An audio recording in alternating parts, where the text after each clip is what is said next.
السلام علیکم راہیلا، میں نے آہستہ سے اسے پکارا۔ اس نے آنسوؤں سے لبریز اپنا چہرہ اٹھایا۔ سلیم ایک طرف خاموش کھڑا رہا جبکہ میں دھیرے سے چلتا ہوا اس کے قریب جا پہنچا اور بڑی محبت سے اس کے سر پر ہاتھ رکھا ہی تھا کہ اس نے نہایت زور سے میرا ہاتھ جھٹک دیا اور ایک دم اٹھ کھڑی ہوئی۔ اس کے چہرے کی آزردگی ایک لمحے میں انکا ہو گئی اور اس کی جگہ تیش نے لے لی۔ تم میری جان چھوڑ دو سہراب، بلکہ تم سب مجھے اکیلا چھوڑ دو۔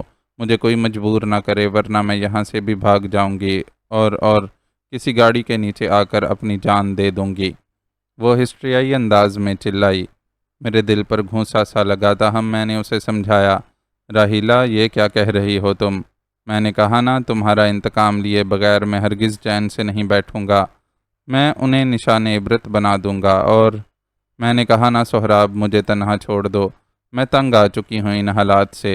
میں شدت جذبات تلے اس کی آواز ہی حلق میں اٹک گئی، مگر دوسرے ہی لمحے پھر بولی، میں یہاں اس شہر میں ہی نہیں رہنا چاہتی، میں کراچی واپس لوٹ جانا چاہتی ہوں۔ مجھے اپنے آپ سے بھی نفرت ہو چلی ہے۔ آہ، کہتے ہوئے اس نے بے اختیار شاید کسی درد کی شدت تلے اپنا سر تھام لیا اور وہیں بیڈ پر گرنے کے انداز میں لیٹ سی گئی۔ میرے اندر بری طرح ہلچل سی ہوئی۔ میں اس کی حیت قضائی دیکھ کر پریشان کن تشویش میں مبتلا ہو گیا۔ میں نے جھک کر اسے پھر مخاطب کرنا چاہا مگر وہ شاید بے حس و حرکت ہو چکی تھی۔ یہ اسے کیا ہو گیا ہے؟ کسی ڈاکٹر کو تو بلا لو سلیم، میں نے تشویش آمیز لہجے میں ایک دم سلیم کی طرف دیکھتے ہوئے کہا۔ ڈاکٹر بہت پہلے ہی اسے دیکھ کر اور دوائیاں دے کر جا چکا ہے، وہ میں نے منگوا لی تھیں۔ سلیم نے چند قدم میری طرف بڑھتے ہوئے جواب دیا۔ لیکن میں اعصاب زدہ سا ہونے لگا۔ سہراب، سلیم نے بالآخر میرے قریب آ کر آہستگی سے میرے کندھے پر اپنا ہاتھ رکھتے ہوئے کہا، بات سمجھنے کی کوشش کرو، کیا تمہیں ہم پر اب بھی بھروسہ نہیں ہے؟ افسوس ہے یار، اس کی حالت تم دیکھ ہی رہے ہو، یہ میری بھی بہن ہے، ابھی اس کی حالت اچھی نہیں، لیکن امید ہے کہ 2-3 روز میں یہ ٹھیک ہو جائے گی۔ ابھی اس اندوہناک واقعے نے اس کا ذہن مفلوج کر رکھا ہے۔ مجھے بھی تو راہیلا جانتی ہے نا، ہم سب ایک ہی محلے کے تو رہائشی تھے۔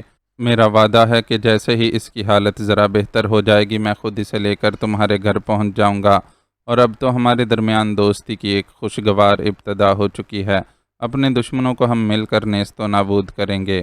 سلیم چھالیا کیا کہے جا رہا تھا وہ میرے دھیان میں ہی نہیں تھا، لیکن وہ جو کچھ کہہ رہا تھا وہ میں نے خالی اس ذہنی کی حالت میں سنا اور اسی طرح اس کے زور دینے پر واپس آ گیا۔ سلیم خود مجھے ایک گاڑی میں گھر تک چھوڑنے کے لیے آیا اور باہر سے ہی واپس لوٹ گیا۔ میں اندر داخل ہوا تو سدرا کے ساتھ انکل محمود بھی موجود تھے۔ سدرا نے چھوٹتے ہی مجھ سے فوزیہ اور راہیلا کے بارے میں پوچھا، ساتھ ہی وہ میری حالت اور بازو کے زخم سے فکر مند بھی ہو گئے۔ میں نے انہیں تسلی دی۔ حقیقت یہی تھی کہ مجھے اس وقت کسی سے مشورہ کرنے کی ضرورت محسوس ہو رہی تھی۔ 2 ہی میرے جگری یار تھے جن سے مجھے ہمیشہ امید رہتی تھی کہ وہ مجھے غلط مشورہ نہیں دے سکتے تھے۔ سدرا اور انکل محمود تو نیک نیت تھے ہی، مگر انہیں حالات کا ادراک نہیں تھا۔ جگنو کو ابھی تک میں تلاش نہیں کر پایا تھا، جبکہ استاد جوجی کچھ عرصے کے لیے بستر سے لگ چکا تھا۔ باقی راہیلا اپنے اوپر گزری ہوئی ایک اچانک قیامت کے ساتھ عجیب انداز اور حالات میں سامنے آئی تھی۔ جگنو کی طرح فوزیہ کا بھی ابھی تک کچھ پتہ نہ چل سکا تھا۔ ادھر سلیم اور چودھری جی برادران کا بھی ایک عجیب بحروپ اچانک ہی سامنے آیا تھا۔ پتہ نہیں اب یہ میرے ساتھ کون سی نئی چال کھیلنے میں مصروف ہو گئے تھے۔ ان سب حالات کے پیش نظر میں خود کو نہ جانے کیوں ایک دم تنہا ہارا ہوا اور شکست خوردہ محسوس کرنے لگا تھا۔ ایک بات کی الجھن اپنی جگہ تھی۔ بقول سلیم کے راہیلا کالی لہر والوں کے ساتھ اپنی مرضی سے شامل دیکھی گئی تھی، پھر اس نے مزاحمت بھی کی، فرار ہونے کی بھی کوشش کی، پھر کیوں رانگا لنگڑے نے اس کے ساتھ ایسا انسانیت سوز سلوک کیا تھا؟ اس ضمن میں ایک ہی بات سمجھ میں آتی تھی کہ سلیم جھوٹ بول سکتا ہے۔ راہیلا کسی بات پر بلیک میل ہو کر سلیم اور دراب جی کے ہاں یرغمالی کی حیثیت سے تھی۔ مجھے دیکھ کر بھی وہ میرے ساتھ آنے پر رضامند نہ ہوئی اور طبیعت کی خرابی کا ڈرامہ رچایا۔ یہ سب میرے قیاس تھے، حقیقت اس کے بعین بھی ہو سکتی تھی۔ مجھے تشویش زدہ پا کر وہ دونوں مزید پریشان سے ہو گئے۔ تب میں نے دھیرے دھیرے سدرا اور انکل محمود کو موجودہ صورتحال سے آگاہ کر دیا۔ یہ سب سن کر اور خاص کر راہیلا اور سلیم کے متعلق جان کر ان دونوں کو یک لخت ایک چپ سی کھا گئی۔ اف خدایا!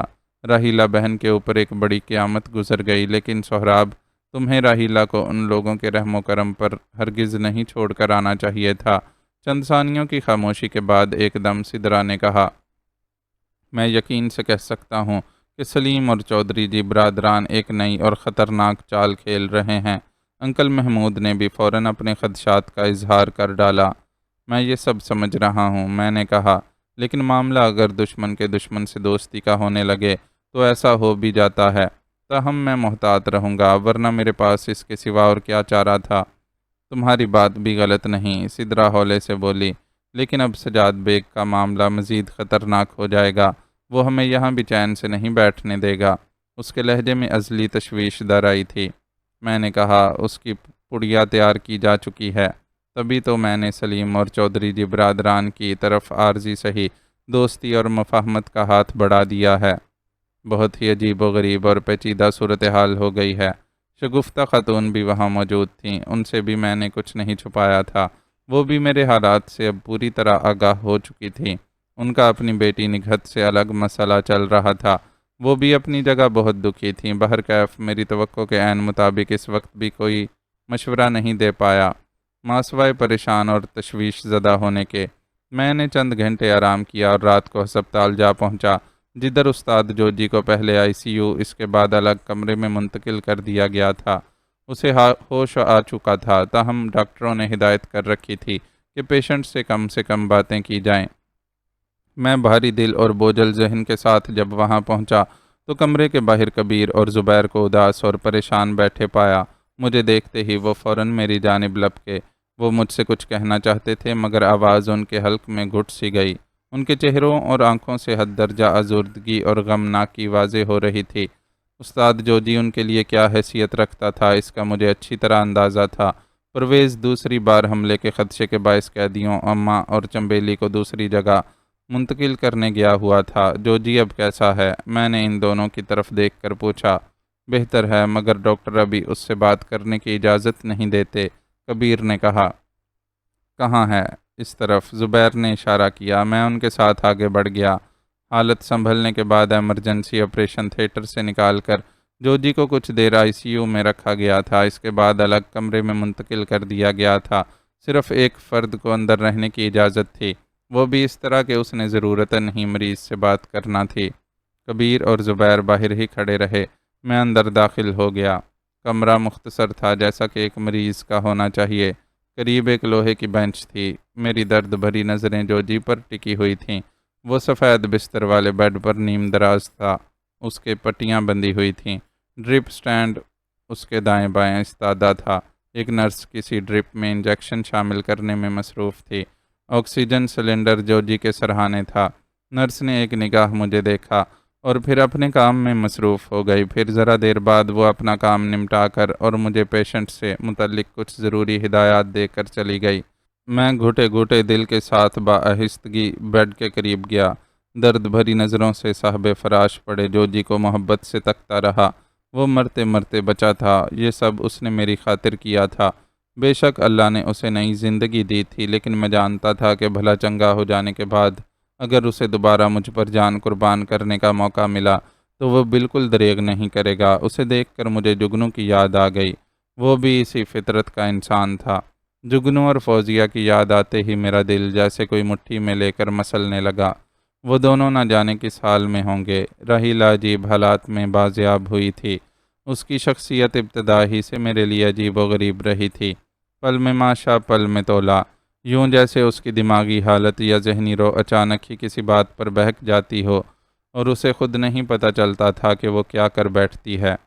جوجی سو رہا تھا شاید، یا پھر کسی خواب آور دوا کے زیر اثر تھا۔ میری شدید خواہش تھی کہ اس سے دو چار الفاظ ہی کہہ دوں، یا پھر فقط مسکراہٹوں کا تبادلہ ہی ہو جائے۔ میں ہونٹ بینچے باہر آ گیا اور کبیر اور زبیر سے بولا تو میرا لہجہ بھرا بھرا تھا۔ جیسا ڈاکٹرز کہیں تم دونوں نے وہی کرنا ہے، ان سے بحث نہ کرنا، وہ مریض کے لیے اچھا ہی کہتے ہیں، مگر یہاں بھی تمہیں چوکنا رہنے کی ضرورت ہے۔ ایک اگر اندر ہے تو دوسرا باہر موجود رہے۔ دونوں نے بڑی سعادت مندی سے اپنے سر اسبات میں ہلائے۔ ایک ذرا توقف کے بعد میں نے پرویز کے بارے میں پوچھا، پرویز کی کیا خبر ہے؟ وہ قیدیوں اور مہمانوں کو لے کر دوسری جگہ منتقل ہو گیا ہے۔ کبیر نے بتایا اور اس ٹھکانے کا اتا پتہ مجھے بھی سمجھا دیا۔ ٹھیک ہے، میں چلتا ہوں، دوبارہ لوٹوں گا۔ جوجی کا خیال رکھنا، کسی شے کی ضرورت پڑے تو گھر پر سدرا یا شگفتہ خاتون سے رابطہ کر لینا۔ آپ کہاں چلے؟ زبیر نے پوچھا۔ مجھے ابھی بہت سے اہم کام نمٹانے ہیں، میں نے ایک گہرا سانس لیتے ہوئے کہا۔ فکر نہ کرو، میں آتا جاتا رہوں گا، لیکن آپ اکیلے، میرا مطلب ہے کسی کو ساتھ کیوں نہیں لے جاتے؟ کبیر یا میں؟ زبیر بولا۔ ضرورت پڑی تو ایسا ہی کروں گا میں نے ہلکی مسکراہٹ تلے کہا، اور ان کے شانے تھپ تھپا کر ہسپتال سے باہر نکلا تو رات پھیل چکی تھی۔ سڑک پر ٹریفک موجود تھا، مجھے اب کیا کرنا تھا وہ سب میرے ذہن کی سکرین پر تیزی سے چل رہا تھا، اور وقت متقاضی تھا کہ نہ چلا نہیں بیٹھنا۔ میں نے ٹیکسی لی اور اسے گرین ووڈ اسٹریٹ چلنے کا کہا۔ جس وقت میں وہاں پہنچا تو رات کے 11 بج چکے تھے۔ اسٹریٹ میں گہما گہمی تھی، کھانے پینے کی دکانیں اور ہوٹلز خاصے پر رونق نظر آ رہے تھے۔ یہ یوں بھی خاصی رونق والی جگہ تھی۔ میں نے ایک ہوٹل میں کھانا زہر مار کیا، پھر باہر نکل کر یوں ہی مٹر گشت کرنے کے انداز میں ایک ایسے ہوٹل پہنچا جہاں کی دودھ پتی چائے مشہور تھی۔ اندر بھی لوگ تھے اور باہر بھی میزیں، بینچیں اور کرسیاں لگی ہوئی تھیں۔ میں باہر ہی جا بیٹھا۔ ذرا دیر بعد ایک لڑکا میرے لیے گرما گرم دھواں اڑاتی چائے لے آیا۔ ہوا چل رہی تھی اور ہلکی خوشگوار سی ٹھنڈ، مگر میرا دل بوجھل تھا، اعصاب میں جوش سا بھرا ہوا تھا۔ جب میں گھر گیا تو وہاں میں نے غسل وغیرہ کرنے کے بعد نیا لباس پہن لیا تھا، جو ٹائٹ پینٹ شرٹ اور بغیر نیک والے سویٹر پر مشتمل تھا۔ پیروں میں بوٹ تھے، بازو کا زخم کچھ بہتر تھا۔ مان ایک شخص میرے سامنے والی کرسی پر آ بیٹھا۔ میں اسے دیکھ کر بری طرح ٹھٹک گیا، مگر دوسرے ہی لمحے ایک گہری سانس لے کر رہ گیا۔ اسے دیکھ کر میری تیوری پر بل پڑ گئے تھے۔ میں ہسپتال سے تمہارے تعاقب میں ہوں، سیٹھ راجہ تیمور کو تم تنہا نشانہ نہیں بنا سکتے، سلیم چھالیا نے کہا۔ میں نے غور سے اس کی طرف دیکھا۔ مجھے اس کا یوں اپنے تعاقب میں آنا اور مداخلت کرنا بری طرح کھل گیا تھا، لیکن ضبط سے کام لیتے ہوئے کھنڈی ہوئی سنجیدگی سے بولا، مشکل اور آسان کیا ہوتا ہے، بدقسمتی سے میں شروع سے ہی ان خرافات سے واقف نہیں ہوں۔ میں جانتا ہوں۔ وہ مسکرایا۔ مجھے اس کی مسکراہٹ میں مکاری اور فتنہ انگیزی پوشیدہ محسوس ہوئی، لیکن اس نے آگے کہنا چاہا، مگر میں نے درمیان میں اس کی بات کاٹ ڈالی، اور مجھے تمہاری یہ حرکت بالکل بھی پسند نہیں آئی۔ مجھے اپنے آپ پر بھی غصہ آ رہا تھا کہ میں اپنے تعاقب سے باخبر نہیں رہ پایا، حالانکہ میں از حد محتاط رہنے کا عادی تھا، مگر مقابلے میں بھی سلیم تھا۔ ماضی میں ہم دونوں کی تربیت ایک ہی انداز اور خطوط پر ہوئی تھی۔ راجو بوری اور ماجا تو سی اور بی کلاس کے تربیتی کیمپ سے آگے نہیں جا سکے تھے، مگر میں اور سلیم چھالیا محض چند ہی دنوں میں اے اور پھر اسپیشل کیمپ تک جا پہنچے تھے۔ اسی لیے سلیم کو میں کسی حد تک اپنے ہم پلہ کہہ سکتا تھا۔ ایک تو یار تم بہت جلد ناراض ہو جاتے ہو، میں تمہاری مدد کرنا چاہتا ہوں اور تم۔ وہ رکا اور بے تکلفی سے بولا، اچھا میرے لیے ایک گرما گرم چائے تو منگواؤ، اب بھی تم راجہ تیمور سے اچھی طرح واقف نہیں ہو جتنا کہ میں۔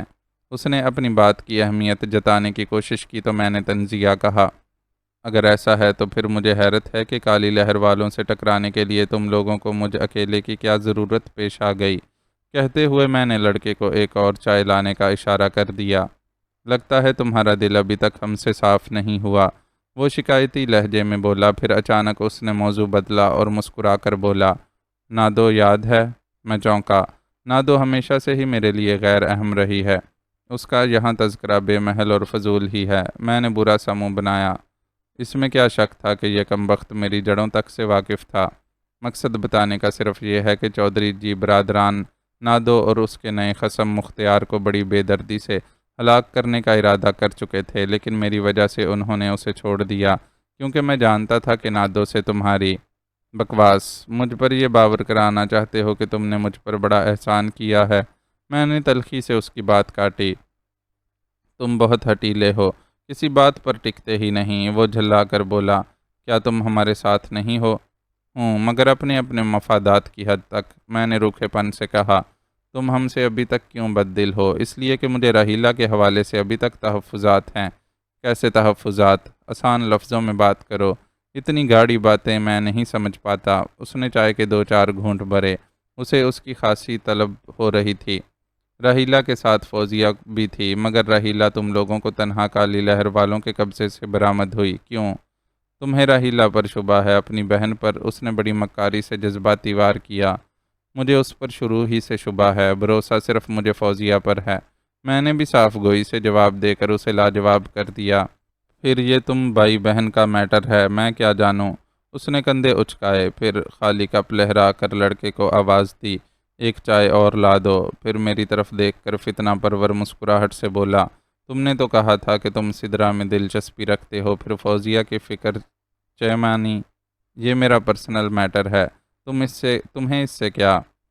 تم بھی ان دونوں حسین چھوکریوں کے ساتھ ڈبل کراس کرنے میں لگے ہوئے ہو۔ شٹ اپ، میں نے اسے جھڑک دیا۔ یہاں تمہارے تیور کیوں بدل گئے ہیں سہراب؟ سلیم بھی غصے میں آ گیا۔ جب ہمارے درمیان موجود تھے تو بڑے دوستانہ لہجے میں بات کر رہے تھے۔ ہاں، اس لیے کہ یہ انسان کی فطرت ہے، بعض اچانک رونما ہونے والے حالات اور گفتگو کے بعد ہی انسان کو ان پر مزید غور کرنے کا موقع ملتا ہے۔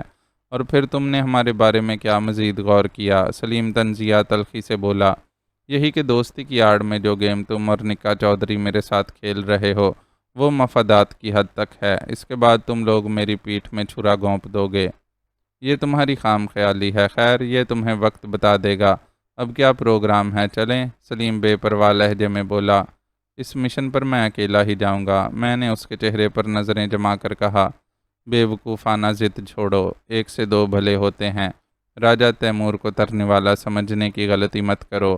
وہ ناصحانہ لہجے میں بولا، میں جانتا تھا کہ اگر میں اسے ساتھ نہ بھی لے جاؤں تو یہ باز نہ آنے والا نہیں، میرا پیچھا ضرور کرے گا اور کام اس طرح بگڑ بھی سکتا ہے۔ بادل نخواستہ میں نے حامی بھر لی۔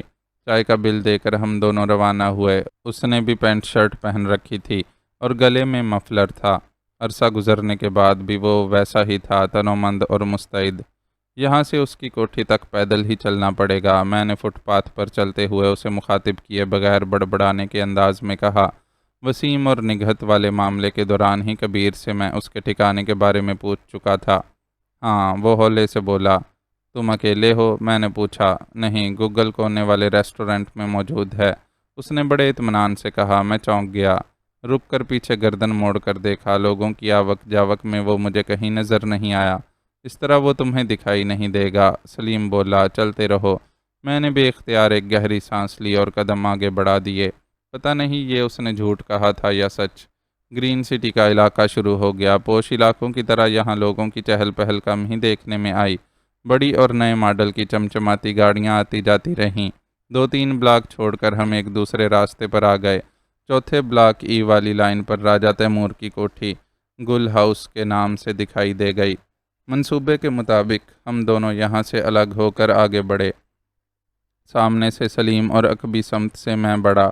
کوٹھی کے عقب سے گزرتے ہوئے میں نے آہستہ آہستہ قدموں سے چلنے کے دوران ہی گہری نظروں سے جائزہ لیا۔ وہ 1+ تھی۔ اوپری منزل تاریک سی نظر آئی، جبکہ گراؤنڈ پورشن کے اندر وسیع احاطے اور باغیچے سے روشنی پھوٹتی نظر آ رہی تھی۔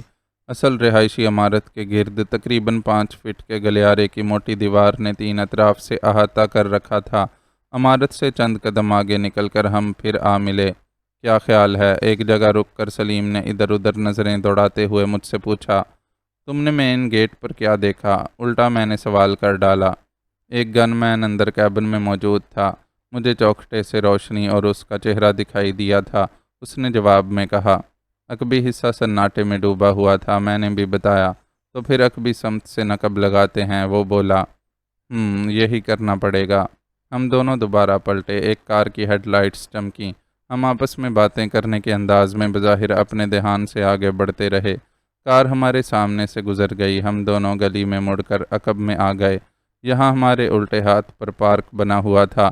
اس کے بعد دیگر بنگلوں اور کوٹھیوں کی قطاریں تھیں، یعنی اگر ہم عقبی دیوار سے نقب لگاتے تو کسی دوسری عمارت سے کسی کے دیکھ لینے کا احتمال نہ ہونے کے برابر تھا۔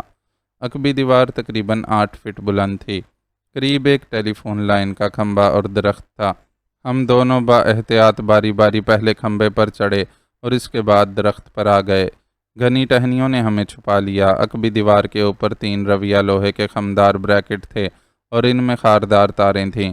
انہیں پار کرنا اپنی جگہ ایک مشکل مرحلہ تھا۔ اس کے بعد اندر اور نیچے کی طرف گلیارہ تھا، ہم نے وہاں اترنا تھا۔ میں نے دانستہ پہلے سلیم کو حرکت پذیر ہونے کا موقع دیا۔ اس نے ہلکی سرگوشی میں مجھے نیچے اور گرد و پیش نظر رکھنے کا کہا، پھر بڑی مہارت سے پہلے دیوار پر اپنا ایک پاؤں ٹکایا، دوسرا پاؤں اٹھا کر اس نے خاردار تار عبور کی، اسے دوبارہ دیوار پر ٹکایا، پھر دوسری ٹانگ اٹھائی ہی تھی کہ اچانک نیچے سے کسی کتے کے زور سے بھونکنے کی آواز سنائی دی۔ شش، پلٹ آؤ فوراً۔ میں نے تیز سی سرگوشی کی، لیکن سلیم نے جیسے میری بات سنی انسنی کر دی۔ اگلے ہی لمحے وہ نیچے کود چکا تھا۔ میں شش و پنج میں پڑ گیا۔ اندر نیچے کہیں کتے کے دوبارہ بھونکنے کی آواز ابری اور معدوم ہو گئی۔ پھر ذرا دیر بعد ہی مجھے اس کی گرراہٹیں بالکل قریب سے سنائی دیں اور وہ بھی دم توڑ گئیں۔ اب ماحول پرسکون ہو گیا، مگر شور مچ چکا تھا۔ نیچے مجھے کھڑبڑ کی آوازیں آتی رہیں، یوں جیسے کوئی قدموں کی دھمک مارتا ادھر ادھر گھوم رہا ہو۔ پھر وہ آواز بھی سناٹے کا حصہ بن گئی۔ میں ابھی تک شش و پنج کی حالت میں تھا کہ اچانک مجھے کسی شب گزیدہ پرندے کی ہلکی آواز سنائی دی۔ یکا یک میرے کان کھڑے ہو گئے۔ یہ آواز وہیں سے آئی تھی جدھر سلیم نے رخ کیا تھا۔ اس نے مجھے کلیئر کا سگنل دیا تھا۔ میں نے ہونٹ بینچ لیے اور جیسے سلیم نے فولادی بریکٹ اور خاردار تار پھاندی تھی، اسی طرح میں بھی پار ہو کر نیچے کود گیا۔ گلیارے کے فرش پر ہلکی سی دھمک ابری اور سناٹے کا راج طاری ہو گیا۔ کہیں آتی ہوئی ہلکی سی روشنی میں مجھے فرش پر ایک السیشن کتا اور انسانی وجود بے سدھ پڑے دکھائی دیے۔ سلیم ان دونوں کو انٹا غفیل کر چکا تھا۔ شور سن کر اندر مکین تو نہیں چونک گئے ہوں گے؟ میں نے سرگوشی میں سلیم سے کہا۔ میرا خیال ہے نہیں، اس نے نیچی آواز میں کہا۔ کمرے کے دروازے بند ہیں، کسی نے سنا بھی ہوگا تو کتے کا بھونکنا معمول ہی سمجھا ہوگا، پھر چوکی دار بھی اندر مٹر گشت کرتا ہے۔ ہم چند لمحے وہیں کھڑے پہلے گرد و پیش کی سنگن لیتے رہے، پھر دبے قدموں آگے بڑھے۔ ماحول میں سناٹا اور فضا پر خاموشی طاری تھی۔ گلیارہ آگے جا کر وسیع احاطے یا کار پورچ اور باغیچے کی طرف گھوم رہا تھا۔ وہاں تک پہنچے تو یکدم ٹھٹک کر رکے گا۔ گارڈ کیبن میں ہلکی سی بیل گونج رہی تھی۔ انٹرکام بج رہا ہے۔ میں فوراً صورتحال بھانپ کر بولا، ابھی دیکھتا ہوں، سلیم نے کہا اور بلی کسی پھرتی کے ساتھ جھکا جھکا آگے بڑھا اور باغیچے میں غائب ہو گیا۔ میں سمجھ گیا کہ وہ اب کیا گل کھلانے گیا تھا۔ اگر یہی تھا تو بہت رسکی تھا، ہمارا پول کھل سکتا تھا۔ سلیم کی اس سریع الاثر حرکت سے مجھے خطرہ ہی لگ رہا تھا، مگر اس کی قوت ارادی اور خود اعتمادی بلا کی تھی۔ اس کے غائب ہوتے ہی کیبن کے اندر بجنے والی ہلکی بیل بند ہو گئی۔ میرے سینے سے بے اختیار ایک سانس سی خارج ہو گئی۔ شاید اندر کسی مکین نے باہر ہونے والی کھڑبڑ دریافت کرنے کے لیے چوکی دار کے کیبن میں رابطہ کیا تھا اور سلیم نے اس کا جواب دے دیا تھا، مگر کیسے؟ اسے کیا معلوم تھا کہ چوکی دار کا لب و لہجہ کیسا تھا؟ چوکی دار بن کر اس نے کس طرح اندر والوں کو مطمئن کیا ہوگا؟ تب میں بھی آگے بڑھا اور جدھر سلیم نے رخ کیا تھا میں بھی اسی جانب بڑھ گیا۔ یہاں روشنی پھیلی ہوئی تھی، کچھ تاریکی بھی تھی۔ سامنے کیبن کا اندرونی منظر دکھائی دیا اور وہاں سے میں نے سلیم کو برآمد ہوتے دیکھا۔ اس کی نظر مجھ پر پڑی۔ اس کا مجھ سے فاصلہ لگ بھگ 10 قدموں کا تھا۔ اس نے وہیں سے مجھے دائیں جانب بڑھنے کا اشارہ کیا اور خود بھی اسی طرف گھوم گیا۔ میں اس کے پیچھے ہو لیا۔ وہاں ایک بالکونی کے نزدیک ہم جا ملے۔ یہاں قد آدم گملے اور پودے نظر آئے۔ سلیم سر اٹھائے بالکونی کا جائزہ لے رہا تھا۔ میں عمارت کے مرکزی دروازے کو گھور رہا تھا جو بند تھا۔ تم ادھر سائیڈ میں ہو کر میرا انتظار کرو، سلیم نے سرگوشی کی اور میری کوئی بات سنے بغیر ہی اچک کر ایک بڑے گملے اور پھر سنگ مرمر کے استادہ مجسمے پر پاؤں رکھ کر بالکونی کی آہنی گریل کو پکڑا۔ اگلے چند لمحوں میں وہ بالکونی میں چڑھ کر غائب ہو چکا تھا۔ سلیم کو اس قدر صورت سے یہ سب کچھ کرتے پا کر مجھے حیرانی ہوئی تھی۔ میری عقل سلیم اور پاور آف آبزرویشن اس بات کی طرف اشارہ کرتی تھی کہ سلیم یہاں پہلے بھی آ چکا ہے یا اس طرح کی مہم جوئی کر چکا ہے، لیکن میری سمجھ میں نہیں آیا تھا کہ اس نے مجھے یہاں کیوں روکے رکھا تھا۔ مجھے ابھی وہاں پودوں میں دبکے ہوئے تھوڑی ہی دیر ہوئی تھی کہ اچانک مرکزی دروازہ ہولے سے کھلا۔ میں یہی سمجھا کہ سلیم نے میرے اندر آنے کی راہ آسان کی ہوگی۔ یہی سمجھ کر جب میں نے گملوں اور گھنے پودوں کی آڑ سے ذرا ابھر کر دروازے کی طرف جھانکا تو بری طرح ٹھٹک گیا۔ وہ سلیم نہیں تھا، ایک ٹھگنے قد مگر مضبوط تن و توش کا سیاہ رو شخص تھا، جس کے جسم پر چست لباس تھا اور ہاتھ میں خوفناک چمکتا ہوا پستول۔ میں لمحے کے اندر دوبارہ پیچھے ہو گیا۔ اس کے ساتھ شاید کوئی اور بھی تھا، کیونکہ اگلے ہی لمحے کسی کے ہولے سے بولنے کی آواز ابری تھی۔ مجھے نہیں لگتا کہ اس کا کوئی اور ساتھی بھی ہوگا۔ اسی مکار نے ہی تھوڑی دیر پہلے انٹرکام پر مجھے دھوکہ دینے کی کوشش کی تھی۔ زیادہ ہی چلاک بن رہا تھا، چھاپ لیا میں نے سالے کو۔ یہ تمہارا ایک بڑا کارنامہ ہے جھامبے، لیکن احتیاط اچھی بات ہے، چیک کر لینے میں کیا حرج ہے؟ دوسری آواز ابھری۔ میں کیبن کی طرف جاتا ہوں اور تم پیچھے گیلری کی طرف جاؤ۔ کتے کے آخری بار بھونکنے کی آواز وہیں سے آئی تھی۔ دونوں باہر نکلے اور دائیں بائیں گھوم گئے۔ دوسرا سایہ پہلے والے کی بنسبت طویل القامت تھا، وہ بھی مسلح تھا۔ میں دھک سے رہ گیا۔ سلیم چھالیا کی ساری تیزی تراری کے باوصف کھیل تو ایک دم ہی فلاپ ہو کر رہ گئے تھے۔ ان کی باتوں سے مجھے یہی اندازہ ہوا کہ اندر داخل ہوتے ہی سلیم ان کے نرغے میں جا پھنسا تھا، اور یہ اندر پہلے سے ہی ہوشیار اور مستعد تھے۔ میں ایک گہری سانس لے کر رہ گیا۔ سلیم کچھ زیادہ ہی اوور کانفیڈنس کا شکار ہو گیا تھا۔ اب میں خود کو پھنسا ہوا سمجھنے لگا، کیونکہ ان دونوں میں سے ایک چوکیدار کا کیبن چیک کرنے گیا تھا اور دوسرا اس کا طویل القامت ساتھی گیلری دیکھنے۔ وہاں اسے چوکیدار سمیت کتے کا بھی بے سود پڑا وجود نظر آ جانا تھا۔ یوں سر دست میرے فوری طور پر یہاں سے نکلنے کی راہ بھی مسدود ہو چکی تھی، لیکن اگلے ہی لمحے میرے ذہن رسا میں ایک دھماکہ ہوا۔ ان دونوں کی مختصر گفتگو سے مجھے اندازہ تو ہوا تھا کہ وہ صرف ایک ہی درانداز کا قیاس کیے ہوئے تھے۔ اگر میں کچھ دیر کے لیے اپنی پیش قدمی موقوف کر کے ادھر ہی دبکا رہوں تو معاملہ ٹھنڈا پڑ سکتا ہے۔ یہ سوچ کر میں مزید اندر پودوں کی طرف سرک گیا۔ اب نہ جانے اندر سلیم کے ساتھ ان لوگوں نے کیا حشر کیا تھا، مجھے اس کی پرواہ نہ تھی۔ سلیم نے خود ہی ٹانگ اڑائی تھی، حالانکہ خود اس نے مجھے خبردار بھی کیا تھا کہ راجہ تیمور کی کوٹھی میں داخل ہونا آسان نہیں۔ میں ان حالات میں بھی سر جھٹک کر تلخی سے مسکرا دیا۔ تھوڑی دیر گزری تھی کہ مجھے گلیارے کی طرف سے اسی طویل القامت شخص کی آواز سنائی دی۔ اس نے اپنے ٹھگنے ساتھی کو پکارا تھا جو گارڈ کیبن چیک کرنے گیا تھا۔ توتی ادھر آؤ، آمڑی یہاں موجود ہے اور سوزی بھی۔ آمڑی شاید چوکیدار کا نام تھا اور سوزی کتے کا، وہ شاید مادہ تھی۔ حسب توقع دونوں وہاں ڈھیر پڑے اسے دکھائی دیے تھے۔ اس کا ٹھگنا ساتھی بنام توتی کے دوڑتے قدموں کی آواز آئی۔ تبھی میرا سوچتا ذہن ایک دم ٹھٹکا۔ موقع نادر تھا اور پیچھے ہٹنے کا کوئی فائدہ نہیں تھا۔ میں جھامبے اور توتی کو گیلری کی طرف مصروف پا کر بے آواز پودوں اور گملوں کی آڑ سے نکل کر مرکزی دروازے سے اندر داخل ہو گیا۔ یہ حال تھا، ہلکی روشنی پھیلی ہوئی تھی۔ ارد گرد تیزی سے نظریں پھیلانے پر مجھے وہاں سناٹے کے سوا کچھ دکھائی نہ دیا۔ حال خالی تھا، وہاں فرنیچر سجا ہوا تھا اور دیگر قیمتی آرائشی اشیاء بھی۔ سلیم کہیں دکھائی نہیں دیا، شاید وہ ان جھامبے اور توتی کے نرغے میں آ چکا تھا اور نہ جانے انہوں نے اس کے ساتھ کیا سلوک کیا ہوگا اور کدھر چھپا دیا تھا۔ دائیں جانب ایک دیدہ زیب ریلنگ والا گھومتا زینہ مجھے اوپر جاتا دکھائی دیا، جبکہ اس سے پہلے دائیں جانب ایک کوریڈور اور بعد چند قدموں کے بائیں جانب دوسرا کوریڈور۔ آخر اس ذکر کوریڈور سے مجھے ہلکی سی روشنی پھوٹتی دکھائی دی۔ میں دبے پاؤں اسی طرف بڑھا۔ مجھے باہر سے ان دونوں کی واپسی کا بھی دھڑکا لگا ہوا تھا، تاہم میرے محتاط اندازے کے مطابق ابھی ان کی واپسی میں تھوڑی دیر ہو سکتی تھی۔ کوریڈور میں دائیں بائیں دو دو کمروں کے دروازے دکھائی دیے جو بند تھے، جبکہ سامنے کوئی وسیع نشست گاہ تھی۔ روشنی وہیں سے آ رہی تھی۔ میں دبے قدموں آگے بڑھا۔ یہاں بھی دیوار کے ساتھ ساتھ آرائشی نصف قد آدم گملے، شو پیس اور مجسمے ٹکے ہوئے تھے۔ دائیں جانب مجھے مزید ساتھ ساتھ دو بڑے کمروں کے دروازے دکھائی دیے جو بند تھے۔ مان ہی ایک کا دروازہ کھلا۔ میں بصورت ایک قد آدم مجسمے کے عقب میں جا دبکا۔ اندر سے برآمد ہونے والے شخص کو پہچانتے ہی میں چونکا۔ وہ راجہ تیمور کا لاڈلا بیٹا وسیم تھا، وہی وسیم جس سے میری تلخ کلامی ہوتی رہی تھی اور جو شگفتہ خاتون کی بیٹی نگہت کا محبوب اور کبیر کا رقیب تھا۔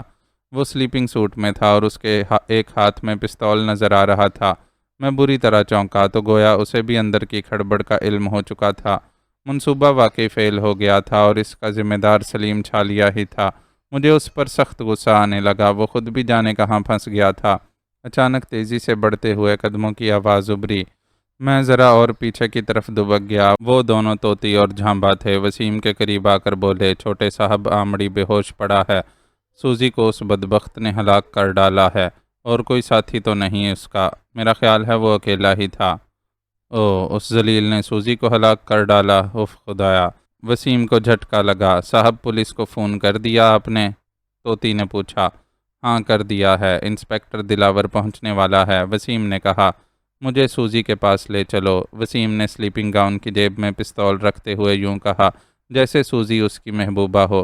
اسے اس کے مرنے کا بے حد دکھ ہو رہا تھا، لیکن نہیں، میں نہیں دیکھ سکوں گا۔ تم پولیس انویسٹیگیشن کے بعد اس کی لاش دفنا دینا اور آمڑی کے لیے ڈاکٹر کو فون کر دو، اور ہاں، جس چور کو پکڑا ہے وہ بھاگنے نہ پائے۔ بہت بہتر چھوٹے صاحب، آپ بے فکر رہیں، وہ کہیں نہیں بھاگ سکتا، طوطی بولا۔ جھامبے نے اچانک ہی اسے دیکھ لیا تھا اور اس کے سر پر ایسا ڈنڈے کا وار کیا کہ وہ وہیں ڈھیر ہو گیا۔ دوسرے کمرے میں رسیوں سے باندھ کر اسے ڈال دیا ہے۔ ٹھیک ہے، ڈیڈی کو مت جگانا، وہ آج دیر سے سوئے ہیں، یہ معمولی چوری کی واردات ہے، وسیم نے کہا اور اپنی خوابگاہ کی جانب مڑ گیا۔ یہ لوگ سلیم کو چور سمجھ رہے تھے، یہ بھی اچھا ہی تھا، تاہم راجہ تیمور کے بارے میں نہیں کہہ سکتا تھا کہ وہ سلیم کو پہچانتا تھا یا نہیں۔ اسے ڈسٹرب نہیں کیا گیا تھا، وہ شاید برابر والے کمرے میں محو خواب تھا۔ سلیم دھوکے اور اوور کانفیڈنس کے سبب مار کھا گیا تھا، ورنہ وہ ان کے نرغے میں آنے والا کہاں تھا۔ جھامبے، تو چور کے کمرے میں جا کر اس کی چوکیداری کر، میں گیٹ پر جاتا ہوں، انسپکٹر کو لے کر میں ابھی ادھر ہی آ جاؤں گا، تو چھوٹے صاحب کو اطلاع کر دیں گے، طوطی نے اپنے ساتھی سے کہا۔ میرا دل یک بارگی زور سے دھڑکا۔ طوطی باہر کی جانب پلٹ گیا، جبکہ جھامبے کو میں نے الٹے ہاتھ کے اسی کوریڈور کی طرف پلٹتے دیکھا جو مرکزی دروازے کے بعد والے ہال کے بائیں جانب تھا۔ میرا دل تیزی سے دھڑکنے لگا۔ جھامبا اسی کمرے میں جا رہا تھا جدھر سلیم مقید تھا۔ میں نے سلیم کو بہرحال پولیس کے آنے سے قبل ہی نکال لے جانے کا ارادہ کیا۔ ایک بار اسی کمرے کی طرف دیکھا جدھر سے ذرا دیر پہلے وسیم نمودار ہوا تھا۔ دروازہ بند تھا۔ تسلی کے بعد میں نہایت احتیاط کے ساتھ اپنی جگہ سے نکلا اور جھامبے کے پیچھے دبے پاؤں چل دیا۔ وہ جیسے ہی مذکورہ کمرے کا دروازہ کھول کر اندر داخل ہوا، میں بجلی بن کر اس کے سر پر کڑکا اور اسے رگیدتا ہوا اندر لے گیا۔ جھامبے کے لیے یہ سب یقیناً غیر متوقع تھا۔ اس نے سنبھالا لینا چاہا، مگر اب وقت کہاں تھا۔ میں نے اسے چھاپتے ہی مخصوص طریقے سے اس کی رگیں حساس مسل ڈالی۔ وہ وہیں ڈھیر ہو گیا۔ کمرے میں روشنی تھی اور سلیم فرش پر گٹھڑی بنا رسن بستہ حالت میں پڑا تھا۔ وہ ہوش میں تھا اور اس کے سر کے پچھلے حصے سے خون بہہ رہا تھا۔ میں اس کی حالت دیکھ کر مسکرایا۔ وہ کھا جانے والی نظروں سے مجھے گھورنے لگا۔ میں نے جلدی اس کی رسیاں کھولیں، وہ کراہا اور اپنے سر کے پچھلے حصے کے زخم کو سہلانے لگا۔ میں نے اسی کی شرٹ پھاڑ کر اس کے سر پر پٹی باندھ دی۔ میں ان دونوں سوروں کو زندہ نہیں چھوڑوں گا، وہ گرایا۔ پولیس پہنچنے والی ہے، یہاں نکلنے کی کرو، تمہاری وجہ سے مشن فیل ہو گیا ہے، میں نے برہمی سے کہا۔ وہ میری بات پر چونک پڑا۔ میں نے مختصر الفاظ میں اسے ساری بات بتا ڈالی۔ اس کا واپس پلٹنے کا موڈ نہیں ہو رہا تھا، مگر اب مزید مہم جوئی کا کوئی فائدہ بھی نہ تھا۔ یہاں اپنی جان کے لالے پڑ چکے تھے۔ یوں ہم جس طرح آئے تھے اسی طرح واپس پلٹ گئے۔ باہر آتے ہی رات کی تاریکی میں ہمیں پولیس کی جیپ کی ہیڈ لائٹس نظر آ گئیں۔ ہم جلدی سے دوسرے راستے سے آگے بڑھتے چلے گئے۔ اب ہم علاقے سے نکل کر روڈ پر آ گئے تھے۔ رات نصف پہر سے آگے سرک چکی تھی۔ ہمارا رخ چوراہے کی طرف تھا۔ سامنے سے گگل اپنی 125 پر آن پہنچا۔ یہ کیا ہوا؟ گگل نے چونک کر ہماری طرف دیکھا۔ سلیم کے سر پر بندھی پٹی نے اسے تشویش میں مبتلا کر ڈالا تھا۔ اسی سے پوچھ لو، سارا کھیل بگاڑ دیا اس نے، میں نے تلخی سے سلیم کی طرف اشارہ کرتے ہوئے اس سے کہا۔ ضرور تم نے ہی اسے پھنسانے کی کوشش کی ہوگی، گگل نے بائک کا انجن بند کر کے میری طرف دیکھ کر غصے سے کہا۔ اس کی بات سن کر مجھے بھی طیش آ گیا۔ زبان سنبھال کر بات کرو، میں اگر اسے نہیں بچاتا تو یہ اس وقت میرے ساتھ ہونے کے بجائے پولیس کے حوالے ہوتا۔ یہ ٹھیک کہہ رہا ہے گگل، سلیم نے میری بات کی تائید میں کہا تو وہ کھسیانہ سا ہو گیا۔ اس کے بعد سلیم نے مختصراً اسے سب بتا ڈالا۔ میرا خیال تھا کہ گگل مجھ سے اپنے لہجے یا بدگمانی پر معذرت خواہ ہوگا، مگر اس نے روکھے لہجے میں کہا، تب پھر ہمیں واپس چلنا چاہیے۔ چلو سہراب، ہم تمہیں گھر چھوڑتے ہوئے چلتے ہیں، سلیم نے مجھ سے کہا۔ وہ کھسیانی بلی بنا ہوا تھا۔ نہیں، میں کوئی ٹیکسی لے لوں گا، میں نے خراب موڈ میں کہا۔ لیکن اس وقت تمہیں کہاں سے ٹیکسی ملے گی؟ رات آدھی سے زیادہ بیت چکی ہے، وہ حیرت سے بولا۔ ابھی اس نے اتنا ہی کہا تھا کہ اچانک گرین ووڈ کی طرف سے کسی گاڑی کی ہیڈ لائٹس دکھائی دیں۔ ہم سڑک کے کنارے قدرے تاریکی میں کھڑے تھے اور یہاں سٹریٹ لائٹ نہیں تھی۔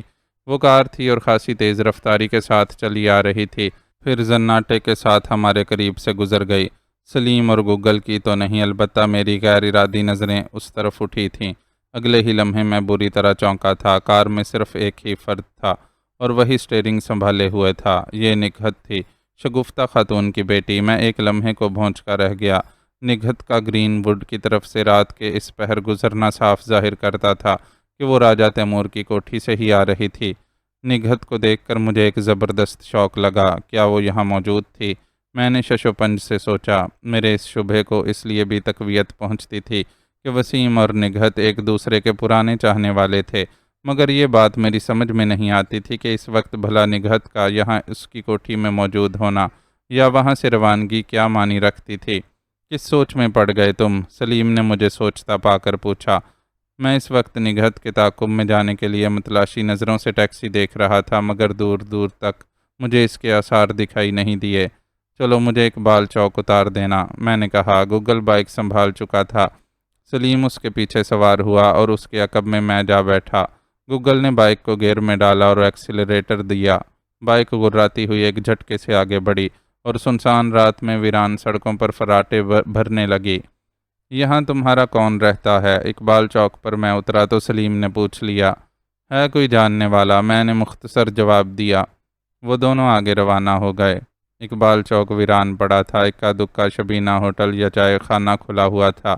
قریب ایک پیٹرول پمپ ہونے کے سبب یہاں ٹرک یا لمبے روٹ پر چلنے والی مسافر بسیں کھڑی نظر آئیں۔ میں نے پہلے بائک کے دور اور پھر غائب ہو جانے کی تسلی کی، پھر پیدل ہی نگہت کے بنگلے کی طرف روانہ ہو گیا۔ ماں باپ کے درمیان برس ہا برس قائم رہنے والی خلیج کے سبب نگہت کی نفسیات پر اس کے بڑی منفی اثرات پڑے تھے، جس کا نتیجہ یہ نکلا کہ شگفتہ خاتون کے شوہر کے واصل جہنم ہو جانے کے بعد ماں بیٹی کے درمیان بڑی سخت چپکلش شروع ہو چکی تھی۔ شگفتہ خاتون کا تو اس میں کوئی قصور نہ تھا، خود نگہت ہی کی عقل ماری گئی تھی۔ اس کا اب ماں سے دل بد دل ہو چکا تھا، جس کا شگفتہ خاتون کو بے حد ملال رہتا تھا۔ خود میں نے بارہا نگہت کو سمجھانے کی کوشش کی تھی اور اسے بار بار یہ باور کروا بھی چکا تھا کہ اس کا باپ کراچی کا ایک بہت بڑا گینگسٹر تھا اور اسی وجہ سے اس کی ماں نے ابتدا میں ہی اس کا ساتھ چھوڑ دیا تھا تاآن کہ وہ راہ راست پر نہ آ جاتا۔ مگر اقبال نے اپنی مجرمانہ روش نہ چھوڑی تھی اور اس کے برعکس بیٹی کو دور کرنے کی سزا کے طور پر اس نے نگہت سے راہ و رسم جاری رکھی تھی، یہاں تک کہ مرتے مرتے بھی اس مردود نے نگہت کا ماں کی طرف سے دل ہمیشہ کے لیے خراب کر ڈالا تھا۔ یوں نگہت اپنی ماں کا گھر ہمیشہ کے لیے خیر آباد کہہ کر باپ کے بنگلے میں شفٹ ہو چکی تھی، بلکہ کوئی بعید نہ تھا کہ اقبال نے اپنا سارا چھوڑا ہوا مال و متاع بھی بیٹی کے نام کر دیا ہو۔ اگرچہ خود میں نے بھی اسے سمجھانے کی کوشش کی تھی، مگر نگہت نے مجھ سے بھی اپنی نفرت و عداوت کا اظہار کر ڈالا تھا۔ یوں میں نے بھی اسے اس کے حال پر چھوڑ دیا تھا۔ کوئی اور موقع ہوتا تو مجھے ہرگز نگہت کے اس طرح اور رات کے اس آخری پہر تعاقب کرنے کی چنداں ضرورت نہ ہوتی، لیکن معاملہ کچھ حساس اور پراسرار تھا۔ میرے لیے یہ سب سے چونکا دینے والی بات تھی کہ نگہت کا رات کے اس پہر وسیم کی کوٹھی سے لوٹنا آخر کیا معنی رکھتا تھا، یہی معلوم کرنا میرے لیے اہم بن گیا۔ میں پیدل چلتا ہوا بالآخر بنگلے کے قریب پہنچ گیا۔ وہاں میں نے گیٹ کی کال بیل پر انگلی رکھ دی۔ اندر کہیں بیل کی گونجتی آواز ابھری۔ حسب توقع ذرا دیر بعد ہی دروازہ کھل گیا، کیونکہ میرے محتاط اندازے کے مطابق نگہت بھی ابھی پہنچی ہوگی، اس لیے کیسے ممکن ہوتا کہ مقبول اور ارشد جاگ نہ رہے ہوتے۔ لہٰذا دروازہ ارشد نے ہی کھولا تھا۔ اس کا چہرہ خوابیدہ سا دکھائی دیا، لیکن مجھے دیکھتے ہی وہ بری طرح چونکا اور اپنی آنکھیں یوں جلدی جلدی جھپکنے لگا جیسے اسے یقین نہ آ رہا ہو کہ دروازے پر میں ہی کھڑا ہوں۔ تم؟ وہ ایک دم تلخی سے مجھے گھور کر بولا۔ نگہت کو بتاؤ کہ میں اس سے ملنے آیا ہوں، میں نے اس کی تلخی کو خاطر میں لائے بغیر سرد سپاٹ لہجے میں کہا۔ یہ کون سا وقت ہے یہاں آنے اور نگہت بی بی سے ملنے کا؟ اپنی اوقات میں رہو اور نگہت کو جا کر بتاؤ کہ میں نے اس سے کچھ پوچھنا ہے۔ تم ہوش میں تو ہو اس وقت؟ وہ پھر بدتمیزی سے بولا اور میں نے مارے تیش کے ہونٹ بینچ کر اسے اندر کی جانب دھکیل دیا۔ وہ چند قدم پیچھے لڑکھڑایا تو عقب میں مقبول سے جا ٹکرایا، جو شاید اسی طرف آ رہا تھا۔ یہ بدماش! پولیس کو فون کرو۔ مقبول سنبھلتے ہوئے ارشد بفر کر اپنے ساتھی سے بولا۔ مقبول نے بھی پہلے حیرت سے میری طرف دیکھا اور پھر غصے سے بولا، یہ کیا بدماشی کر رہے ہو؟ جانتے ہو اس طرح زبردستی اور ایسے وقت میں کسی… تم دونوں اپنی بکواس بند کرو، میں نے اس کی بات کاٹ کر کہا۔ نگہت سے جا کر کہو میں آیا ہوں، وہ ابھی یہاں پہنچی ہے۔ میری بات نے ان دونوں کے طبق روشن کر دیے۔ وہ نہیں جانتے تھے کہ میں نگہت کا تعاقب کرتا ہوا ہی یہاں پہنچا ہوں۔ اسی وقت نگہت بھی وہاں لاؤنج والی اس وسیع نشست گاہ میں آن پہنچی وہ ابھی تک اسی لباس میں تھی۔ مجھے دیکھتے ہی اس کے چہرے پر پہلے حیرت اور پھر برہمی کے آثار نمودار ہو گئے۔ تم اس وقت یہاں کیا کرنے آئے ہو؟ بی بی جی، یہ بدماشی کر رہا ہے اور زبردستی مجھے دھکا دے کر اندر داخل ہوا ہے، ارشد نے میری شکایت کی۔ تم اس وقت راجہ تیمور کی کوٹھی میں کیا کرنے گئی تھیں؟ میں نے براہ راست نگہت کی آنکھوں میں آنکھیں ڈال کر سوال کیا۔ ایک لمحے کے لیے اس کے چہرے پر ایک رنگ سا آ کر گزر گیا، لیکن پھر اگلے ہی لمحے وہ تلخی امیز طنز سے بولی، اوہو، تو گویا تم ہر وقت میری جاسوسی کر رہے ہوتے ہو۔ میرے پاس ان کاموں کے لیے فالتو وقت نہیں ہے، میں نے روکھے لہجے میں کہا۔ نہ ہی تم میرے لیے اتنی اہم ہو کہ میں ہر وقت تمہارے تعاقب میں رہوں، مگر مجھے بتانا پڑے گا کہ تم وہاں اس وقت وسیم کے ہاں کیا کرنے گئی تھی۔ تم میرے شوہر ہو یا کوئی سرپرست، میری مرضی، میں کسی بھی وقت کسی سے بھی جا کر ملوں۔ تم کون ہوتے ہو؟ نگہت نے تڑ سے جواب دیا، تاہم اب اس کے لہجے میں پہلے والی گن گرج دم توڑ چکی تھی۔ تمہاری بات اپنی جگہ، لیکن میرے لیے راجہ تیمور اہم ہے۔ تمہارے باپ اقبال کی طرح میں آج کل اس کے پیچھے بھی پڑا ہوا ہوں۔ وہ ایک خطرناک اور کریمنل گروہ کا اعلی کار بن چکا ہے، میں نے انکشاف کرنے کے انداز میں کہا۔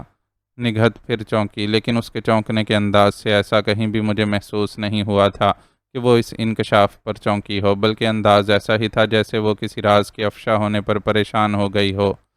کوئی دعویٰ تو شاید نہ کرتا ہو، لیکن سابقہ تجربات اور حالات انسان کو اس قدر حساس اور چوکنا کر ہی ڈالتے ہیں کہ وہ بہت کچھ محسوس کرنے لگ جاتا ہے۔ یوں میں نے بھی اس کے چہرے اور آنکھوں سے یہ سب بھانپ لیا تھا۔ پھر وہ فوراً ہی سنبھل کر اسی رکھائی سے بولی، تم جانتے ہو کہ وسیم میرا دوست ہے، میں کسی بھی وقت اس سے ملنے جا سکتی ہوں۔ باقی میرا باپ کیا کرتا تھا یا وسیم کا باپ کیا ہے، مجھے اس سے کوئی غرض نہیں، اور یہ بھی ضروری نہیں کہ میں تمہاری باتوں پر یقین بھی کر لوں۔ یقین تو تم اپنے باپ سے متعلق بھی نہیں کرتی تھیں، لیکن وقت نے ثابت کر دیا تھا کہ تم جا سکتے ہو۔ مجھے تمہاری باتوں اور انفارمیشن سے کوئی غرض نہیں ہے، وہ میری بات کاٹ کر ڈھٹائی سے بولی۔ اور ہاں، اب میرے باپ کا دوبارہ ذکر مت کرنا، وہ کیا تھا کیا نہیں، ان کا چیپٹر کلوز ہو چکا۔ لیکن تم نے دوبارہ میرے راستے میں آنے کی کوشش کی تو میں پولیس میں تمہارے خلاف ہراسگی کی رپورٹ کروا دوں گی۔ پھر وہ مقبول اور ارشد کی طرف دیکھ کر بولی، اسے باہر کا راستہ دکھاؤ ورنہ پولیس کو فون کر دو۔ یہ کہہ کر وہ پلٹ کر اندر کی جانب جانے لگی تو میں نے پکارا، ایک آخری بات سن لو۔ وہ ٹھہری، مگر پیچھے مڑ کر میری جانب دیکھنے کی اس نے زحمت تک گوارا نہ کی۔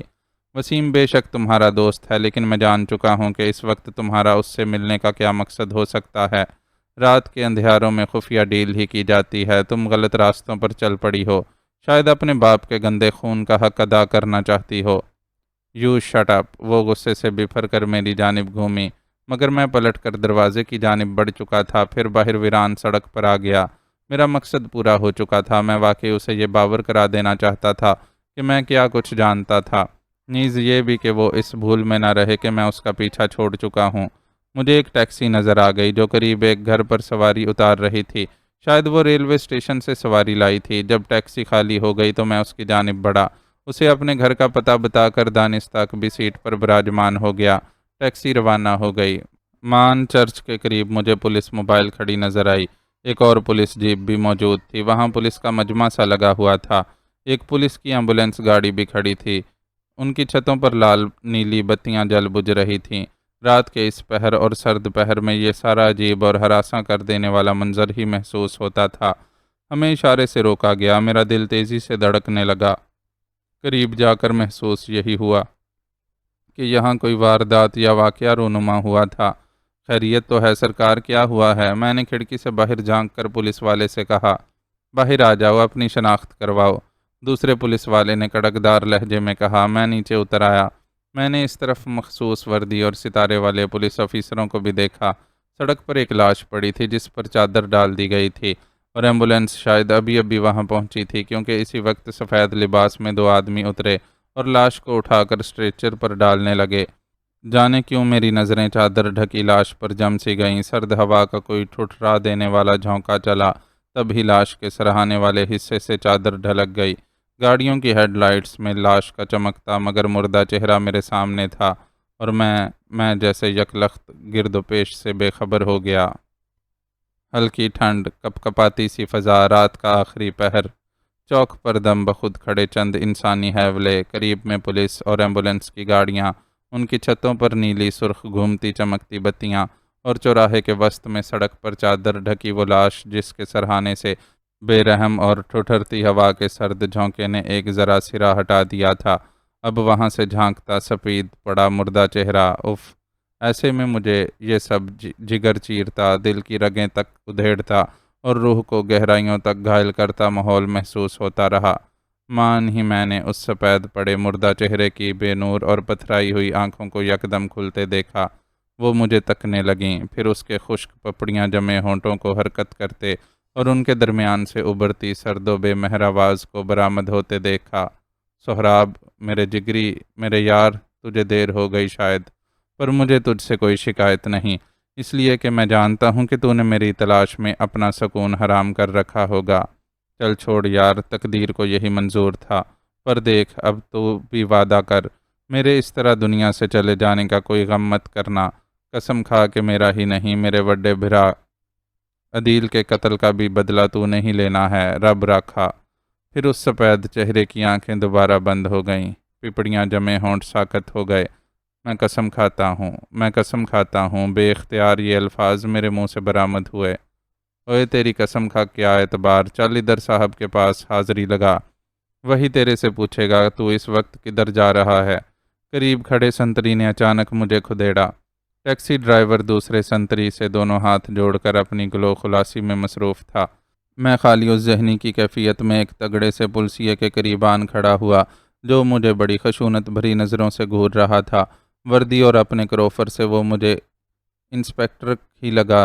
اوئے تو کون ہے اور رات کے اس پہر کہاں سے آیا اور کہاں جا رہا ہے؟ میں کیا بکری کی طرح میں لگا رکھی ہے؟ چودھری صاحب کی بات کا جواب دے، مجھے کھدیڑ کر لانے والے سنتری نے گھرکا۔ میری حالت ہی ایسی ہو رہی تھی، کیا کرتا میں؟ تاہم اپنے گھٹتے دل اور غم پر قابو پانے کی کوشش کرتے ہوئے جواب میں بولا، میں سہراب ہوں اور اس لاش سے میرا گہرا تعلق ہے۔ تیرا تعلق تو اس لاوارث لاش کے ساتھ ابھی اچھی طرح بنائیں گے نا بچو۔ اپنی وردی اور ڈیل ڈول سے پولیس انسپکٹر نظر آنے والے نے خشونت بھرے طنزیہ لہجے میں مجھے گھورتے ہوئے کہا، اور ایک ابرواں ڈیلے والا اور خلاف توقع بغیر توندیا یہ افسر نہ جانے مجھے کیا سمجھے ہوئے تھا۔ اس نے بات جاری رکھی، پہلے تو یہ بتا کہ رات کے اس پہر کہاں جا رہا تھا اور شناخت بھی کروا اپنی۔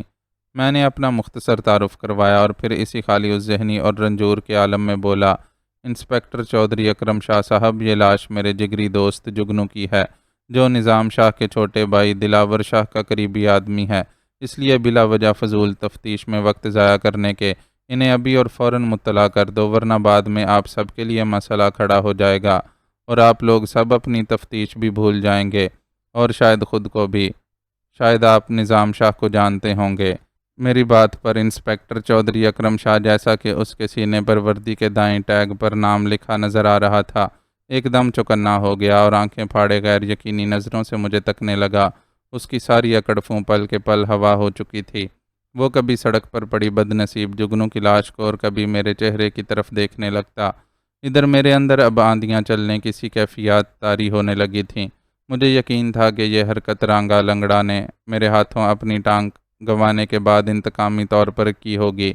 انسپکٹر مجھ سے کچھ کہنے ہی والا تھا کہ اسی اثنا میں ایک سنتری نے اس کے کان میں ایڑیوں کے بل ذرا اونچا ہو کر کچھ کہا۔ اچھا ٹھیک ہے، تم جا سکتے ہو۔ انسپکٹر، تم نے شاید میری بات غور سے نہیں سنی ہے، میں نے اس کی طرف سرد اور سپاٹ نظروں سے گھورتے ہوئے کہا۔ اسی وقت نظام شاہ کی کوٹھی پر اطلاع کرو، یہ میرے جگری یار کی لاش ہے اور میں اسے دفنانے تک کہیں نہیں جا سکتا۔ میرے بظاہر سپاٹ لہجے میں دبے دبے طوفان اور گن گرج کا اندازہ کر کے انسپکٹر نے سر کو اثباتی جنبش دی۔ میں نے جب اسے نظام شاہ کی کوٹھی اور اس کا پرسنل ٹیلی فون نمبر دیے تو وہ مزید مروب سا نظر آنے لگا۔ ریڈیو وائرلیس پر اسی وقت ان سے رابطہ کیا گیا، پھر وہ اسی میں باتیں کرنے لگا۔ جو سنتری میرے ٹیکسی ڈرائیور کے ساتھ مصروف تھا، میں نے اسے کرایہ دے کر فارغ کر دیا۔ ہر کوئی معمول کے مطابق اپنے کام میں لگ گیا، مگر میں جگنو کی لاش کے پاس آن کھڑا ہوا اور میری آنکھوں میں نمی اتر آئی، میرا دل بھاری ہونے لگا۔ بلا شبہ اس بار کالی لہر والوں نے مجھ سے بڑا کڑا انتقام لیا تھا۔ چند ابتدائی ضروری کارروائی کے بعد لاش کو ایمبولینس میں لے جایا جانے لگا۔ انسپکٹر چودھری اکرم آہستہ آہستہ چلتا ہوا میرے قریب آ گیا اور بڑے طریقے سلیقے والے لہجے میں مخاطب ہو کر بولا، آپ شاید میرے ساتھ تھانے چلنا چاہتے ہیں یا پھر میں آپ کی کہیں اور روانگی کا بندوبست کروا دوں۔ آپ کی کسی سے بات ہوئی؟ میرا اشارہ نظام شاہ اور دلاور شاہ کی طرف تھا۔ نظام شاہ سے تو بات نہیں ہو سکی، البتہ ان کے چھوٹے بھائی دلاور شاہ سے بات ہوئی ہے۔ میں نے آپ کا بھی انہیں بتا دیا ہے، وہ آپ سے بھی ملنا چاہتے ہیں اور تھانے پہنچ رہے ہیں۔ میں آپ کے ساتھ چلوں گا اگر آپ کو زحمت نہ ہو، میں نے ہولے سے کہا۔ میرے اعصاب شدت غم تلے بوجھل سے ہو رہے تھے۔ افسردگی اور غمناکی کو میرے چہرے پر محسوس کرتے ہوئے چودھری اکرم نے روایتی قسم کا مجھ سے اظہار تأسف کیا اور پھر میں اس کے ہمراہ چلتا ہوا اس کی جیپ میں سوار ہو گیا۔ تھانے پہنچا تو دلاور کی بڑی سی گاڑی کو میں نے احاطے میں دیکھا۔ وہاں 2 گن مین کھڑے تھے۔ دلاور وہاں پہنچ چکا تھا۔ دن نکلنے والا تھا۔ اندر کمرے میں پاؤں رکھنے سے پہلے ہی انسپکٹر کو دلاور کی آمد کے بارے میں مطلع کیا گیا۔ وہ اندر موجود تھا، ایک گن مین ہمراہ تھا۔ مجھے دیکھتے ہی وہ سیدھا میری جانب لپکا۔ ایمبولینس بھی لاش کو لے کر ہمارے ساتھ ہی آن پہنچی تھی۔ ضروری کارروائی کے بعد اسے پوسٹ مارٹم وغیرہ کے لیے سرکاری ہسپتال MLC وغیرہ کے سلسلے میں روانہ کیا جانے لگا۔ سہراب تم کہاں تھے اتنے دنوں سے؟ جگنو بھی غائب رہا۔ دلاور فوراً میرے قریب آتے ہوئے بولا۔ چودھری اکرم نے اسے بصد احترام سلام کیا تھا۔ میں نے بھی دلاور کو سلام کیا اور اسے بتا دیا کہ میں نہ صرف جگنو بلکہ اپنی بہن اور منگیتر کی تلاش میں اب تک مارا مارا ہی پھرتا رہا ہوں، نیز یہ کہ میری منگیتر فوزیہ ہنوز غائب ہے وغیرہ۔ دلاور کو باہر لے جا کر جگنو کی لاش دکھائی گئی۔ انسپکٹر صاحب، جن لوگوں کے ساتھ ہماری دشمنی چل رہی ہے وہ لوگ بہت خبیث اور خطرناک ہیں۔ واپس آ کر جب چودھری اکرم نے بیان لینے کی ابتدا کی تو اس نے انسپکٹر کو بتایا، پھر میری جانب دیکھ کر بولا، تم بھی انہیں ان لوگوں کے بارے میں، کیا نام تھا، ہاں کالی لہر والے، سب تفصیل سے بتا دو، یہ لوگ ان کے خلاف کارروائی کریں گے۔ دلاور کو بھی جگنو کی موت کا دکھ تھا، یہی وجہ تھی کہ اس نے فوراً پولیس کو ان کے بارے میں ساری تفصیل بتا ڈالی، تو مجھے بھی اپنے بیان میں عدیل کے قتل سے لے کر اب تک سب کچھ صراحت سے بتانا پڑ گیا۔ میرا نہیں خیال کہ پولیس اس معاملے میں کچھ کرنے کے قابل ہو سکتی تھی۔ بہرحال رسمی کارروائیاں نمٹائی گئیں اور رخصت ہوتے وقت انسپکٹر اکرم نے مجھ سے رابطے میں رہنے کی استدعا کر ڈالی۔ میں نے اس کا اس بات میں جواب دیا، تم ذرا میرے ساتھ چلو، تم سے ایک ضروری بات کرنی ہے۔ دلاور نے مجھ سے کہا۔ میں ابھی تک جگنو کی موت کے سبب نڈھال سا تھا، بغیر سوچے سمجھے اس کے ہمراہ چل دیا۔ ہم کوٹھی پہنچ گئے۔ دلاور نے نہ جانے کیا خاص بات کرنی تھی، مگر میرا دھیان کہیں اور تھا۔ بار بار جگنو کا مردہ سپاٹ چہرہ میری آنکھوں کے گرد گھوم جاتا تھا۔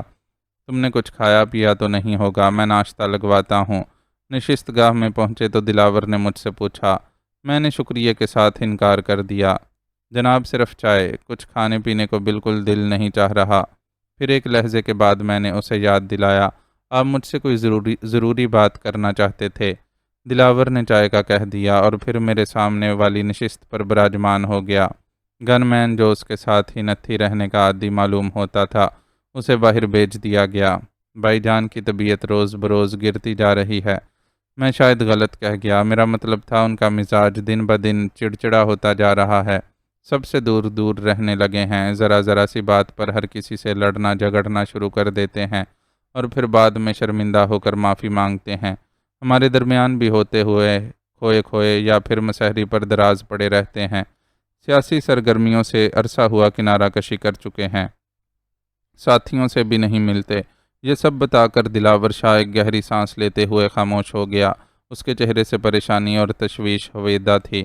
یہ سب انہی کا کیا دھرا ہے، میں نے ہولے سے کہا۔ جگنو کی سندوہناک اور المناک موت پر خود میری اپنی طبیعت بوجھل ہو رہی تھی۔ کالی لہر، ہاں، مگر سہراب، تم بھی تو ان بدبختوں کی کھٹیا کھڑی کرنے کے در پہ تھے، پھر ان مردودوں کا خاتمہ کیوں نہ ہوا ابھی تک؟ دلاور کے لہجے میں جلاہٹ تھی۔ میں غیر تاثر انداز میں مسکرایا، پھر بولا، اکیلا چنا کیا بھاڑ جھونکے گا، خود میری منگیتر ابھی تک ان کے ہتھے چڑھی ہوئی ہے، اب پتہ نہیں وہ بھی بیچاری زندہ ہے کہ نہیں۔ میرے کچھ جان نثار ساتھیوں کو وہ شیطانی ٹولہ ہلاک کر چکا ہے۔ ایک ساتھی ان کے ہاتھوں بال بال مرتے مرتے بچا۔ میری اپنی بہن ان کے قبضے سے برآمد تو کر لی گئی، مگر وہ بھی ان کے کسی شیطانی عمل کے زیر اثر ہے، بالکل اسی طرح جس طرح آپ کے بڑے بھائی نظام شاہ کی کیفیات۔ فوزیہ کا خیال آتے ہی میرا دل بری طرح محسوس کیا۔ نزاکت راڑاں اور پھر جگنو جیسے اہم وفادار جگری ساتھیوں کی ہلاکت کے بعد راہیلہ کا آپے سے باہر رہنا اور عجیب حرکتیں کرنا، یہ سب مجھے ادموا کیے دے رہا تھا۔ مایوسی ہی مایوسی تھی اور نا امیدوں کا ایک جنگل سا میرے دل میں آباد ہو چکا تھا۔ جو جی بستر سے لگ گیا تھا، ایسے میں خود کو بالکل ہی تنہا محسوس کرنے لگا۔ لیکن نہیں، مایوسی گناہ ہے، میں کوئی پرہیزگار تو نہیں، لیکن ایک کلمہ گو مسلمان کی حیثیت سے میں جانتا تھا کہ میں نیک نیتی کے ساتھ اس شیطانی ٹولے کے ساتھ نہ بردآزما ہوں۔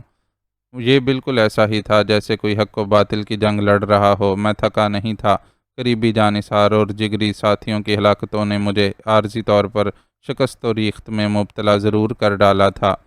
تب ہمیں پولیس سے ہی مدد لینی چاہیے، اور تم تو اس ٹولے کے بارے میں اچھی طرح جانکاری رکھتے ہو، تمہیں پولیس کی مدد کرنی چاہیے۔ دلاور شاہ نے اپنے تئیں صاحب مشورہ دیا۔ یہ کام پولیس پہلے ہی کر رہی ہے شاہ صاحب۔ جب عدیل کا قتل ہوا تھا، جگنو نے ہی ان کے خلاف رپورٹ کروائی تھی، میں نے بتایا، مگر بدقسمتی سے اب تک کوئی ٹھوس ثبوت ان کے ہاتھ نہیں لگ سکا۔ میری بات پر دلاور شاہ نے پرسوچ ہمکاری خارج کی، پھر رائے طلب لہجے میں بولا، میرے پاس آدمیوں کی کمی نہیں، تمہارا کیا خیال ہے سہراب؟ کتنے لوگ درکار ہوں گے؟ ان سب کو تمہاری کمان میں دے دوں گا، اور رقم کی بھی پرواہ مت کرو۔ میں نے اس کی بات پر غور کرنے کے انداز میں پہلی بار اس کے چہرے پر سوچتی نظریں جما دیں۔ بات تو اس کی مناسب تھی۔ پھر میں بولا، میں کافی حد تک ان کی جڑوں کے اندر گھس چکا ہوں، لیکن میری کچھ کمزوریاں بھی ان کے ہاتھ لگ چکی ہیں، جس کے باعث مجھے پھونک پھونک کر قدم رکھنا پڑ رہا ہے۔ اسی لیے میرا ہاتھ ان کی اعلیٰ قیادت کی گردنوں تک پہنچتے پہنچتے رہ جاتا ہے۔ کہتے ہوئے میں نے بے بسی سے اپنے ہونٹ بینچ لیے۔ تم خود میرے ساتھیوں کا انتخاب کرو، اپنی لائن آف ایکشن بناؤ، ان کے سرکردہ لوگوں کو گرفت میں لینے کی کوشش کرو، میں تمہارے ساتھ ہوں۔ دلاور شاہ نے ایک عزم تلے مجھ سے کہا، ابھی تو میرا دماغ خود ٹھکانے پر نہیں، ویسے آپ کا مشورہ غلط نہیں ہے، میں نے جواب دیا، پھر رخصت ہونے کی غرض سے اٹھ کھڑا ہوا۔ دلاور شاہ مجھے گمبھیر نظروں سے دیکھتا رہا۔ تو کیا تم ہاتھ پر ہاتھ دھرے بیٹھے رہو گے؟ یہ میں نے کب کہا؟ میں پہلے ہی سے ایک لائحہ عمل کے تحت ان کے خلاف جال بچھانے کی تگ و دو میں مصروف ہوں، لیکن میں آپ سے وعدہ کرتا ہوں کہ جب بھی مجھے آپ کی مدد کی ضرورت پڑے گی، میں فوراً آپ سے رابطہ کروں گا۔ میری بات پر وہ بھی ایک دم صوفے سے اٹھ کھڑا ہوا اور مسافے کے لیے میری جانب ہاتھ بڑھا دیا۔ میں نے بھی ہلکی مسکراہٹ سے اس کا ہاتھ تھاما اور سلام کر کے لوٹ گیا۔ اس نے مجھے گاڑی اور ڈرائیور کے ساتھ روانہ کیا تھا۔ دلاور شاہ سے گفتگو کے دوران مجھے اندازہ ہوا تھا کہ اسے اپنے ایک اہم مقرب خاص کار پرداز یعنی جگنو کی اندوہناک ہلاکت سے زیادہ اپنے بڑے بھائی کی فکر کھائے جا رہی تھی، لیکن جگنو تو میرے لیے بھائیوں جیسا تھا، اس کی دائمی جدائی کا دکھ بھلایا نہیں جا سکتا تھا۔ وہاں سے میں سیدھا پرویز کے اس نئے ٹھکانے کا رخ کرنا چاہتا تھا، لیکن اکیلا، اسی لیے میں نے قریب ہی ڈرائیور کو روکنے کا کہہ دیا اور اس کا شکریہ ادا کر کے پیدل ہی آگے چل دیا۔ جب مجھے اس کے دور چلے جانے کا اطمینان ہو گیا تو میں نے وہیں سے تانگا لیا اور اپنی اس منزل تک جا پہنچا۔ استاد جوجی کے اس نئے ٹھکانے کے بارے میں مجھے کبیر اور زبیر بتا چکے تھے۔ وہاں اماں اور چنبیلی میری وجہ سے سخت تشویش میں مبتلا تھیں۔ مجھے صحیح سلامت دیکھ کر خوشی سے کھل اٹھیں۔ پرویز اور دیگر ساتھی بھی مجھے دیکھ کر چونکے تھے۔ میرا چہرہ اترا ہوا تھا۔ جوجی کی حالت قدرے بہتر تھی، مگر ڈاکٹروں نے ابھی اسے کچھ روز کے لیے بستر نہ چھوڑنے کی تاکید کر رکھی تھی۔ جوجی کو ایک کمرے میں لٹایا ہوا تھا۔ میں اماں اور چنبیلی کو تسلی دے کر وہی جا پہنچا۔ پرویز وغیرہ بھی میرے پیچھے چلے آئے۔ عشا وشے، سکون مل گیا تجھے دیکھ کر یارا؟ استاد جوجی مجھے دیکھتے ہی اپنے مخصوص لہجے میں بولا۔ میں تو مرا جا رہا تھا تیری غیر موجودگی سے۔ میرا سر جھکا ہوا تھا۔ میں اس کے بستر کے قریب کرسی پر بیٹھ گیا۔ کیا ہوا ہے؟ سب ٹھیک تو ہے نا؟ بھابھی اور راہیلہ بہنا کا کچھ پتہ چلا؟ مجھے ایک غمگین سی خاموشی میں پا کر وہ ایک دم تفکر سے بولا، ابھی تو نہیں پتہ چلا، مگر یار جوجی، ایک گہرا زخم اور ان مردودوں نے میرے سینے پر لگا دیا ہے۔ کہ کیا مطلب؟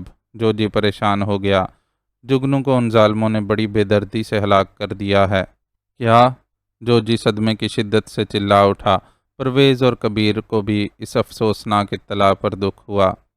میں نے اسے اب تک کی ساری تفصیل راہیلہ اور سلیم چھالیا سے لے کر راجہ تیمور کی کوٹھی ناکام مہم جوئی تک بتا ڈالی۔